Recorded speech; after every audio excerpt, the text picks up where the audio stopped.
আমরা শুরু থেকেই অভিভাবক কক্ষে পিআর চেয়েছি এবং 25টি দল পিআরের পক্ষে, 31 দলের ভিতরে এ ব্যাপারে পিআরের ব্যাপারে আমরা মেজরিটি রাজনৈতিক দল একমত।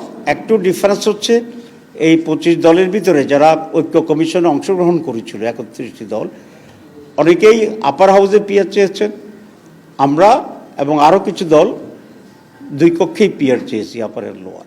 কিন্তু পিআরের ব্যাপারে 25টি দলে একমত। কোয়ালিটি ডিফারেন্স হয়েছে।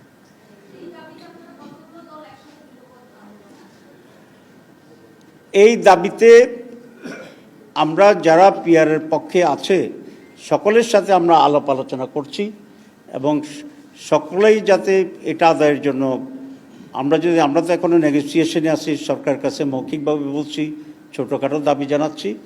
যদি সরকার এই বিষয়ে কোনো সিদ্ধান্ত গ্রহণ না করে, আলাপ আলোচনার জন্য আমাদের আহ্বান না করে, তাহলে ধীরে ধীরে আমরা জনগণের পক্ষ হইয়া ময়দানে এটার প্রতিনিধিত্ব করব। কত মানুষ এটা চায় সেভাবে আমরা কর্মসূচি নিচ্ছি আস্তে আস্তে এবং সকলের সাথে আমাদের যোগাযোগ হচ্ছে।